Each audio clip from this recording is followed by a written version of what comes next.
1200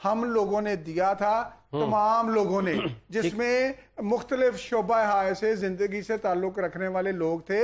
تو میں ان کو پھر یہ کہنا چاہتا ہوں کہ لاک ڈاؤن ہو، کٹس کا معاملہ ہو، جتنی کٹس کا میرے بھائی نے کہا نا کہ ہم نے اتنی کٹس بھجوائی ہیں، اتنے تو ڈاکٹر پنجاب میں بھی نہیں ہوں گے جتنے رانا صاحب نے کہہ دیا کہ ہم نے کٹس بھجوائی ہیں. رانا صاحب، جی رانا صاحب میں میرا سوال لے لیں. رانا صاحب، آپ کا پورا رائٹ ہے کہ آپ سارا دن ساری رات بیٹھ کے اپنی پارٹی کو ڈیفینڈ کریں، آپ کا رائٹ ہو گیا. ورکر ہیں آپ کا سارا دن یہی کام ہے، جمہوری لوگ ہیں، اپنی پارٹیوں کو ڈیفینڈ کرتے ہیں. میرا سوال یہ ہے کہ یہ جتنی ایفرٹ ہو رہی ہے یہ کولیکٹیو ایفرٹ کیوں نہیں ہے؟ آپ کا جواب ہے کہ حکومت کا دل بڑا ہونا چاہیے. میرا سوال یہ ہے کہ جس میں پرائم منسٹر صاحب چلے گئے تھے اٹھ کے، تو اس میں شہباز شریف صاحب اگر دل بڑا کرتے وہ بیٹھے رہتے، انہیں حساسیت کا زیادہ اگر اندازہ تھا. تو یہ فنڈ اکٹھا کر کے کیوں نہیں اکٹھا ہو رہا اور کولیکٹیو ایفرٹ کیوں نہیں ہے؟ فہد صاحب، ایشو یہ ہے، یہ شہباز شریف صاحب نے بطور اپوزیشن پرپوزل دی تھی گورنمنٹ کو، اسپیکر قومی اسمبلی کو، کہ اے پی سی ہونی چاہیے، اور اس کو مان لیا گیا. اے پی سی شروع ہو گئی، شہباز صاحب، بلاول صاحب اس میں تھے، خواجہ آصف صاحب. تو جب پرائم منسٹر صاحب نے اپنی بات کر لی، بھئی یہ قومی ایشو نہیں تھا یار، انڈیا کا ایشو ہو، کشمیر کا ایشو ہو، ہم ہمیشہ گورنمنٹ کے ساتھ کھڑے رہے ہیں. وہ کوئی اور نیشنل ایشو ہو، آرمی ایکٹ ہو. ایشو یہ ہے کہ اگر خان صاحب کے پاس نہ کشمیر کے لیے ٹائم ہے، نہ کرونا ایشو پر ٹائم ہے، تو ان کے لیے ٹائم ہے کس کے لیے؟ پھر میں کہوں گا وہ بادشاہ ڈیم پر یار 14 ارب روپے اکٹھے ہوئے کہاں ہیں؟ خان صاحب وہ قوم کے سامنے لے آئے نا. اور پھر میرے بھائی نے بات کی شوکت خانہ، بہت اچھا ادارہ ہے، میں بالکل ایکسپٹ کرتا ہوں. یار جب شوکت خانہ بنا تھا نا 1989 میں، تو کچھ 70 کروڑ روپے کی انویسٹمنٹ تھی، تو 50 کروڑ شریف فیملی نے دیا تھا، جس کا کبھی انہوں نے نام بھی نہیں لیا. ریکارڈ چیک کر لیں. ہم جو دے رہے ہیں، شہباز شریف جو ڈیلی میٹنگ کر رہے ہیں، M N As, M P As, صوبائی عہدیدار اور جو ہمارے ضلعی اور تحصیلی کے عہدیدار ہیں، الحمدللہ ہم اپنی بساط کے مطابق راشن بھی دے رہے ہیں، ہم فیسیلیٹیٹ بھی کر رہے ہیں، ہم اپنا رول بھی پلے کر رہے ہیں. لیکن ایشو یہ ہے کہ گورنمنٹ کہاں پہ ہے؟ کیوں نہیں ڈسٹرکٹ لیول پر ڈاکٹرز کو پروٹیکشن کٹس دی جا رہی؟ کب دیں گے؟ پھر انہوں نے اعلان کیا تھا کہ تمام ڈویژنل ہیڈ کوارٹرز پر جو لیبارٹریز ہیں وہ کام کریں گی. کب ہو رہا کام؟ کیسے ہو رہا کام؟ نہیں ہو رہا. اگر آپ ڈائیگنوز کرنے والی کٹس نہیں پرووائڈ کریں گے، ٹیسٹ کی سہولت نہیں دیں گے، یہ یورپی کنٹری یا امریکہ میں کیوں تعداد بڑھ گئی؟ تاکہ فوری طور پر سب کے ٹیسٹ ہوں، جو پیشنٹ ہے ان کا پراپر ٹریٹمنٹ ہو سکے. خان صاحب، میں آپ کا شکریہ ادا کرتا ہوں، میں پیرامیڈیکل سٹاف ڈاکٹرز کا شکریہ ادا کرتا ہوں، اور حکومت اپنا کام کرے، ہم ان کا بھی شکریہ ادا کریں گے. بالکل صحیح، لیکن جو سندھ میں ہو رہا ہے، سندھ میں اقدامات ہو رہے ہیں، لیکن آج سارا دن انفارمیشن منسٹر سے لے کر سندھ پر پچھاڑ ہوتی رہی ہے. کل کہہ رہے تھے 98% صوبے متفق ہیں. تو خان صاحب ذرا ٹھیک ہے ڈاکٹر صاحب، اوکے ہو کیا رہا ہے؟ میں سمجھ گیا. ڈاکٹر صاحب، مجھے آپ سے یہ جاننا ہے کہ ابھی کیا آپ کی ایڈوائز ہے اس کو، چونکہ لاک ڈاؤن میں بھی نرمی ہے، لوگ سڑکوں پہ بھی ہیں، دیہڑی دار مزدور باہر بھی ہیں، کچھ صنعتیں ان کی کھل بھی گئی ہیں، تو ابھی لوگ کیا کریں؟ کیا ایڈوائز ہے، اوپینین، ایکسپرٹ اوپینین آپ کی کیا ہے؟ جی بالکل، یہ بہت ہی زیادہ اہم ہو جاتا ہے کہ جب ایک لاک ڈاؤن کسی حد تک ریلیکس کر دی گیا ہے کہ اس کی ذمہ داری گورنمنٹ کے علاوہ ہمارے اوپر بھی آ جاتی ہے ایز اے سٹیزن. پہلی تو وہ یہ پریکاشنس، وہی دو چیز پریکاشن کا، ڈراپلیٹ انفیکشن، کہ جب آپ کھانس رہے ہوں. اچھا ڈاکٹر صاحب، اس میں کتنی حقیقت ہے کہ اگر کوئی بندہ کھانسا ہے اور وہ ہوا میں بھی معلق رہتا ہے یہ انفیکشن جو ہے؟ جی ہاں، تھوڑی دیر کے لیے. دیکھیں، یہ آپ یہ سمجھنے کی چیز ہے کہ جو ڈراپلیٹس ہوتے ہیں، جو قطرے ہوتے ہیں، جتنی دیر وہ ہوا میں معلق رہتے ہیں، وائرس اس کے اندر ہوتا ہے، وہ فوراً جب سیٹل ہو جاتے ہیں سرفیس پہ، پھر وائرس اس کے سمیت سرفیس پہ. کتنی دیر لیتے ہیں یہ سیٹلنگ ہونے کے لیے؟ کوئی اندازہ ہے، ٹائم فریم اس کا کوئی ہے؟ اسے just less then a minute, فوری طور پہ گر جاتا ہے نیچے وہ. اگر اس دوران آپ اس کے ریڈیس کے اندر ہیں، جو کہ اب آج پہلے 3 فٹ تھا، اب 6 فٹ تک چلا گیا، 2 میٹر کے اندر ہیں، تو اس بات کے چانسز ہیں کہ آپ اس جو وائرس کو، اس ڈراپلیٹ کو انہیل کر لیں گے، پھر آپ کو خطرہ ہے کہ آپ نے وہ وائرس انہیل کر لیا. پھر اس کا جب سرفیس گر جاتا ہے، پھر آپ کے وہی ہینڈ واشنگ والا آ جاتا ہے، جب وہ کانٹیکٹ کریں گے اور اپنے ہاتھوں کی طرف لے کے جائیں گے، تو پھر تو بات اس پہ اس لاک ڈاؤن جو اس میں نرمی ہے، تو اس چیز کا آپ نے خیال رکھنا ہے. دوسرا، کراؤڈڈ پلیسز پہ آپ نے اس کو اوائڈ کرنا جتنا آپ کر سکیں وہ بالکل آپ نے ٹھیک ہے. بہت شکریہ ڈاکٹر صاحب آپ کا شکریہ, ملک صاحب شکریہ, رانا صاحب آپ کا بہت شکریہ. اور لاک ڈاؤن کو بہت زیادہ نرم کرنے کی پالیسی جو ہے اسے کوئی 3-4 سال میں نہیں پتہ چلے گا, چند ہفتوں میں, چند دنوں میں پتہ چل جائے گا کہ یہ ڈیسیجن پازیٹیو ہے یا ورسٹ ہے, یا اس کے بعد دوبارہ حکومت کو سخت والے لاک ڈاؤن پہ جانا پڑے گا. کچھ دن بعد پتہ چل جائے گا. فاتح شہباز خان کو اجازت دیجیے, اللہ نے کے بعد.